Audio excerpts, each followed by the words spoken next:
Mantan Panglima TNI Andika Perkasa mengungkap kejanggalan dalam kasus TNI menganiaya relawan Ganjar Mahfud di Boyolali. Andika Perkasa menyoroti pernyataan Komandan Kodim Boyolali terkait penyebab dan kronologi penyeroyokan relawan Ganjar. Ia mengatakan statemen Komandan Kodim Boyolali tidak seusai dengan video hingga kesaksian korban. Andika Perkasa pun menyoroti beberapa pernyataan Komandan Kodim Boyolali yang dinilai janggal dan tidak sesuai dengan peristiwa. Apresiasi kami yang setinggi-tingginya Kepala Staf Angkatan Darat yang sudah merespon begitu cepat dengan melakukan pemeriksaan terhadap terduga tersangka di Detasemen Polisi Militer di Solo. Tapi memang saya ingin menyoroti salah satu bagi saya adalah potensi kelemahan, yaitu statement dari Komandan Kodim Boyolali.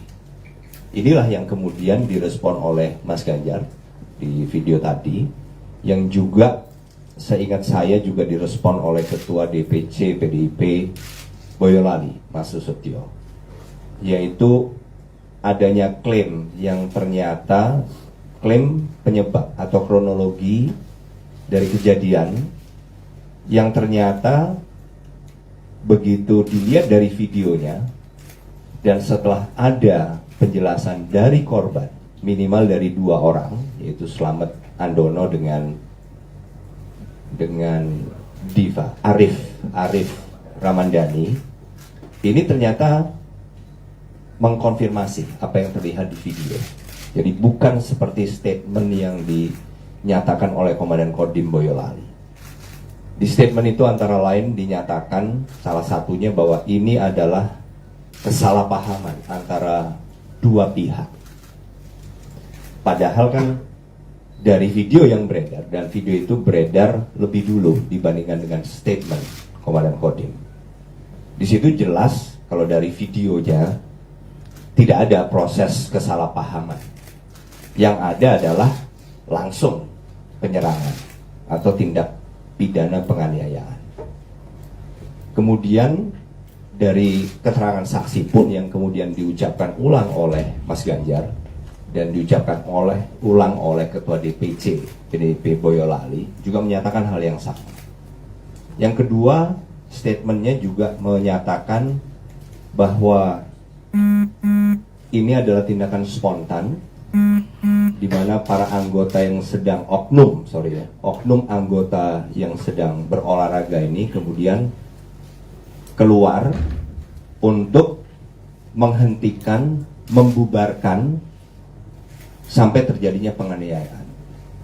Jadi ini menurut saya adalah pengambilan keterangan di level bawah. Jadi yang dibacakan oleh Komandan Kodim ini kan sebetulnya hasil laporan dari bawah. Kalau Kompi B Batalion 408 Raider ini berdiri sendiri, berarti memang dikomandani oleh seorang komandan Kompi. Kira-kira pangkatnya antara kapten dengan mayor, tergantung berapa lama sudah menjabat. Jadi mungkin data awal, interogasi awal dilakukan di level Kompi, itu yang kemudian dilaporkan ke atas sampai dengan Komandan Kodim.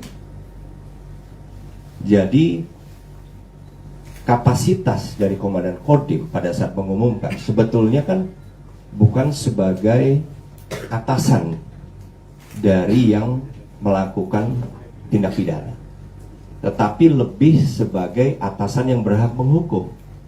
Jadi bukan bagian dari mereka yang melakukan pelanggaran, bukan, tapi sudah menjadi bagian dari proses penegakan hukum.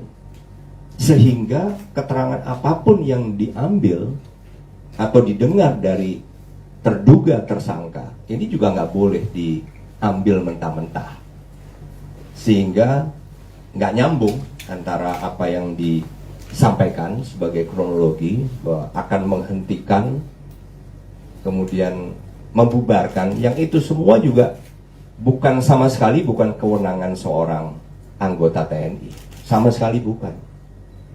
Jadi dari sini terlihat ada hal di mana atasan yang berhak menghukum yang kebetulan mengumumkan, tetapi kan yang diumumkan itu menjadi statementnya, bukan lagi menjadi statement para tersangka.